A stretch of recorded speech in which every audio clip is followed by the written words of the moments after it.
जिस प्रकार से अनेक नदियां बहती हुई समुद्र में जाकर मिल जाती हैं, लेकिन उसे विचलित नहीं कर पाती। मतलब नदी का प्रवाह वेग के साथ बहते हुए धरती में कहीं पर भी आए तो वहां एक बाढ़ की स्थिति पैदा कर देता है, जीवन को उथल पुथल कर देता है। लेकिन वही नदियां जब समुद्र में जाकर समा जाती हैं तो वहां वो कुछ नहीं कर पाती। समुद्र उसी तरह से अपने स्वभाव में रहता है। तो बहुत तरह की नदियों की तरह बाढ़ से भरी हुई नदियां जैसे बह रही हों, मतलब बहुत वेग से जल राशि से भरी हुई नदियां बह रही हों, तो ऐसी अनेक विषयों की, वृत्तियों की या लहरों से युक्त हम सभी अपने चित्त में, अंतःकरण में इन सब के वेग को हर दिन महसूस करते हैं। और कमाल यह है कि कभी क्रोध की नदी तेजी से आकर हमें इतना प्रभावित कर देती है कि सारी एनर्जी उसमें लग जाती है, 10 काम छोड़कर हम उधर लग जाते हैं।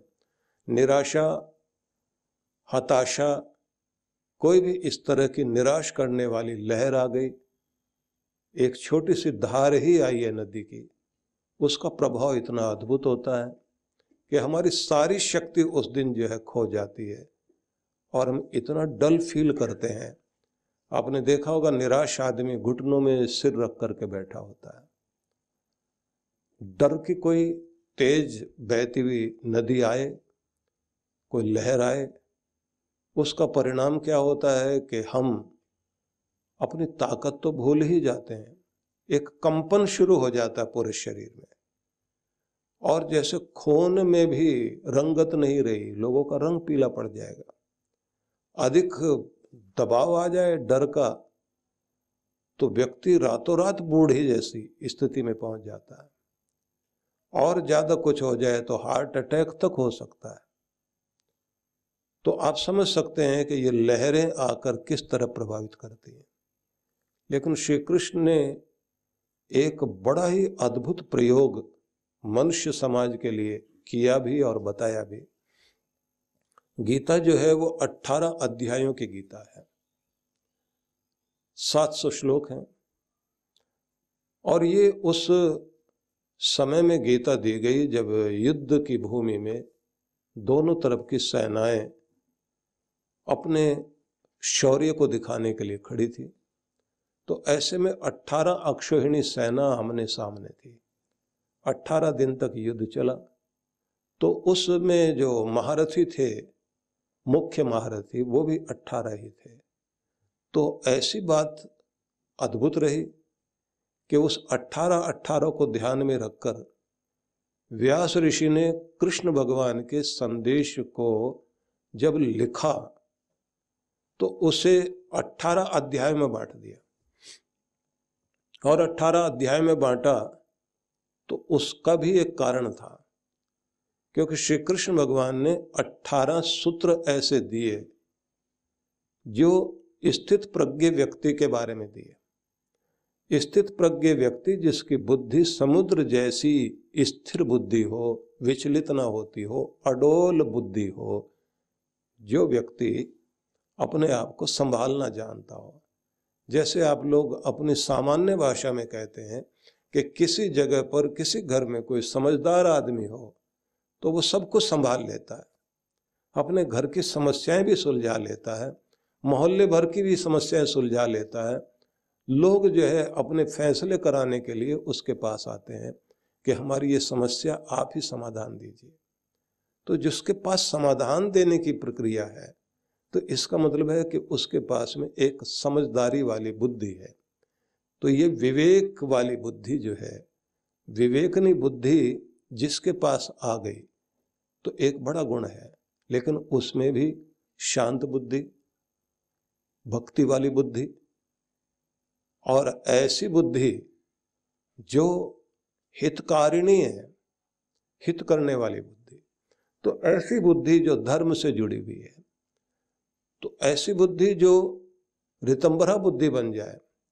ईश्वर प्राप्ति के लिए जिस बुद्धि का, जिस विवेक का प्रयोग होता है, तो ऐसी जो बुद्धि है वो स्थित प्रज्ञ जिसे कहा जाए, स्थित देह जिसे कहा जाए, वो बुद्धि कहलाती है जिसमें आप ये समझें कि कितने भी तूफान जिंदगी में आ रहे हैं लेकिन व्यक्ति की अपनी समझदारी विचलित नहीं हुई, वो वहां भी अपने आप को संभाले हुए है।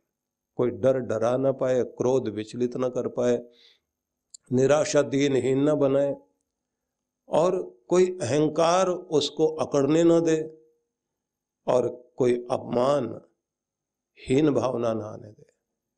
तो समुद्र में जैसे नदियां जाकर मिल रही हैं तो वो अपने आपे में वैसा का वैसा ही है। वहां कोई गर्जन होने से, चाहे बादल गरज रहे हो ऊपर आसमानों से और मूसलाधार बारिश नीचे हो रही हो, चारों तरफ से जो है नदियों का जल जाकर मिल रहा हो, समुद्र वैसे ही लहराता रहता है, वैसे उसमें आनंद रहता है।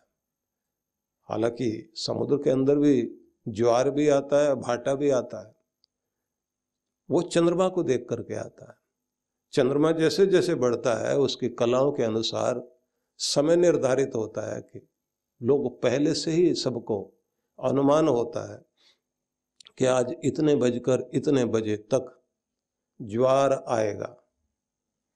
ज्वार भाटा जो बोलते हैं, एक है चढ़ाव होना, एक है उतार होना।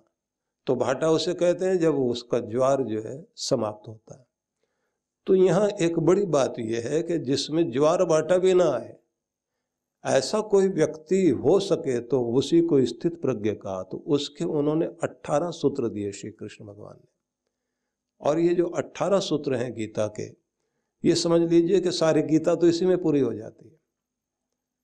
इसी में बस वो रहस्य बता दिया गया कि व्यक्ति जो है वो विचलित ना हो, क्योंकि अर्जुन की सबसे पहली समस्या यही थी कि वो विचलित हुआ बैठा था, रथ पर बैठा हुआ अपना कर्तव्य छोड़ करके, और जो ये कहता है भिक्षा मांग करके अपना जीवन बिता लेंगे, भीख मांग कर जिंदगी जी लेंगे लेकिन लड़ाई नहीं लड़ेंगे। और पूरी जिंदगी एक ही चीज चल रही थी कि अन्याय सहते सहते हम यहाँ तक पहुंच गए कि सब कुछ छिन गया हमारा, और उसके बाद भी हमारे ऊपर मजाक और हंसना, प्रताड़ित करना लगातार हो रहा है। और घर की कुल वधू का भी जिस तरह से अपमान इन लोगों ने किया, तो इतना कुछ कर देने वाले लोग सामने खड़े हों, बस उनके साथ जाकर के वे लोग भी खड़े हो गए जिनकी गोद में पले बढ़े, चालाकी से उनको भी उन्होंने अपने वश में कर लिया। अब क्या करें?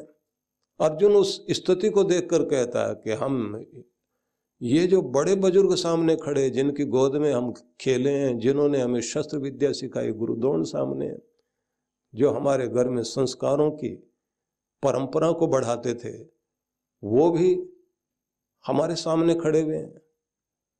तो इनसे हम लड़कर क्या करेंगे? हम कुर्सी के लिए लड़ रहे हैं, मतलब एक पद के लिए लड़ रहे हैं, तो खून से सना हुआ सिंहासन हमको नहीं चाहिए। तो लगता है एक बार तो कि बात बहुत सही कही जा रही, लेकिन असलियत कुछ और है कि यहाँ एक सिंहासन की लड़ाई नहीं है। यहाँ लड़ाई ये है कि क्या दुनिया में असुर वृत्ति वाले लोग जीतेंगे और जो अच्छे लोग हैं उनको दुनिया में जीने का अधिकार नहीं? बेईमानी की परंपरा को हम बढ़ावा देंगे क्या? अगर भ्रष्ट लोगों को, दुष्ट लोगों को जीने का अधिकार है तो फिर भले लोगों को जीने का अधिकार नहीं है। अच्छाई की ताकत कहाँ गई? अच्छाई का प्रतिनिधित्व करने वाला व्यक्ति अगर अपना कर्तव्य छोड़कर भाग रहा है तो उसे भी संदेश दिया जाना चाहिए। और वो संदेश जो है वो बड़ा अद्भुत है। अगर आप पुराणों के सभी संदेशों को पढ़ें तो एक बात बड़ी अद्भुत समझ में आती है कि समय समय पर कहीं न कहीं नारद ऋषि को एक भूमिका मिली, और नारद एक नहीं, अनेक नारद का वर्णन आता। अलग अलग समय के में जो नारद हुए, सतयुग में, त्रेता में, द्वापर में नारद ऋषि आए, और युगों का संबंध अपने आप में लाखों साल का अंतर है एक दूसरे में। लेकिन नारद एक ऐसा पात्र जिन्होंने प्रेरणा देकर के लोगों के जीवन को बदला, अद्भुत प्रभाव। वाल्मीकि के जीवन में संवाद आता है व्यास के जीवन में नारद जी का संवाद आता है, वाल्मीकि की रामायण पढ़िए तो वहां जो चर्चा आती है, कानो सांप्रतम लोके इसमें, इस समय के युग में कौन ऐसा है जिसमें ये गुण भी हो, ये गुण भी हो, ये गुण भी हो, ऐसा गुण भी हो, उसकी चर्चा कीजिए। उसके बाद उत्तर दिया जाता है कि सारे गुण जिसमें दिखाई देते हैं, इस समय इस धरती पर एक ऐसा चरित्र हमें दिखाई देता है, वो राम जी है। तो वहां ऐसा नहीं है कि ऐसे राम जी होंगे, वाल्मीकि पहले लिखकर बैठ गए थे। वाल्मीकि रामायण पढ़ें तो एक अलग तरह से दृष्टि सामने आती है, लेकिन नारद जी वहां भी हैं। अब वहां नारद जी का चरित्र जो भी दिखाया गया कहीं पर भी, वो प्रेरित करते हैं, पहले अंदर के विकार को हटाकर फिर प्रेरित करके शुभ की तरफ लेकर जाते हैं। और नारद जी का कार्य क्या हुआ? परमात्मा की भक्ति, परमात्मा की तरफ ले जाने वाला धर्म लोगों के हृदय में स्थापित करना। हाथ में वीणा भी है, परमात्मा का नाम लोगों की जबान पर बसाते हैं। पिछले दिनों हमने नारद भक्ति सूत्रों पर भी कुछ चर्चा की थी, और तब ये कहा था कि ये चर्चा उस व्यक्ति की या उस ऋषि की है जो केंद्र से परिधि की ओर लगातार यात्रा करता है। मतलब केंद्र है भगवान और परिधि है संसार। तो परिधि संसार में केंद्र से जाकर के परमात्मा की चर्चा करते हुए परमात्मा से लोगों को जोड़ रहा है कि अपने केंद्र की ओर लौटो। ये ऐसा एक व्यक्तित्व है, और वो देवताओं के ऋषि हैं, देवर्षि कहलाते हैं। तो इस तरह के जो समाज में लोग हुए हैं, उन्होंने समाज को बहुत कुछ दिया है। अगर आप देखें तो वाल्मीकि पर पार्वती जी जिस समय तपस्या कर रही थी, तो उस समय भी नारद जी पहुंच गए। ध्रुव के साथ में भी नारद जी पहुंचे। वो जहां पहुंच जाते हैं उनकी भक्ति को दृढ़ कर देते हैं, उनको कहते हैं कि बस 2 कदम और। उनकी जरूरत है हमारे जीवन में, जो हमें प्रेरित कर सके। रत्नाकर का वो रूप जरा याद करके देखिए कि जिस समय वे एक अलग तरह की परंपरा में थे, और फिर वो दूसरा रूप जब वो वाल्मीकि बने। कहना ये चाहता हूं कि प्रत्येक व्यक्ति के जीवन में उस तरह के लोगों की आवश्यकता पड़ती है जो प्रेरणा देकर के शुभ की ओर ले जा सके। अन्यथा व्यक्ति जो है वो बहुत जल्दी भटक जाता है, और हमें गलत तरफ बरकलाने वाले लोग बहुत सारे लोग हैं। इतने सारे लोग हैं कि अच्छे भले आदमी को सही मार्ग पर चलते चलते अचानक इतना उल्टा कर देंगे, वो अपने माता पिता के विरुद्ध में हो जाएगा, अपने धर्म के विरोध में हो जाएगा, देश के विरोध में लोग कर देते हैं। इसलिए निवेदन यही है कि बुद्धि सुबुद्धि बनी रहे, इसकी आवश्यकता है। अर्जुन को श्री कृष्ण भगवान ने उसकी बुद्धि पर जो प्रहार किया, उसमें जो बदलाव किया, उसका परिणाम ये हुआ कि एक प्रतिनिधि जो धर्म का प्रतिनिधि बन करके या धार्मिक जनों का प्रतिनिधि बन करके धार्मिक लोगों का एक आश का किरण बन के जो बैठा हुआ था, उसको सच में उन्होंने वीर अर्जुन बना दिया। तो इसलिए वीर ऐसे जिनके द्वारा दुनिया में धर्म की स्थापना हो, उसकी बहुत बड़ी आवश्यकता है। इसलिए कहा जाता है कि किसी भी माँ का बेटा या तो दाता बने, शूरवीर बने, या फिर परमात्मा का वह भक्त बने जिस दुनिया में परमात्मा की भक्ति को बहा सके। या दाता या शूर, जननी जने तो भक्त जन। मां अगर तो उत्पन्न करती है संतान को, तो या तो तेरा बेटा भक्त बनना चाहिए या दाता। एक श्लोक है जिसकी इस समय चर्चा नहीं करूंगा, लेकिन उसमें कहा है कि कितने सारे लोगों के बीच में कोई व्यक्ति भक्ति से युक्त होता है, और कितने लोगों के बीच में कोई एक वक्ता बनता है जो प्रेरणा दे करके समाज को दिशा देता है। और कितने सारे ऐसे लोग होते हैं जिनमें से कोई एक ऐसा आदमी होता है जो सच में बलिदानी, त्यागी और दाता बन करके जिया करता है कि यही तो वे लोग हैं जो महान गति को प्राप्त करते हैं। किसी अगले सत्संग में या किसी संदर्भ में तब आपको वो सुनाएंगे।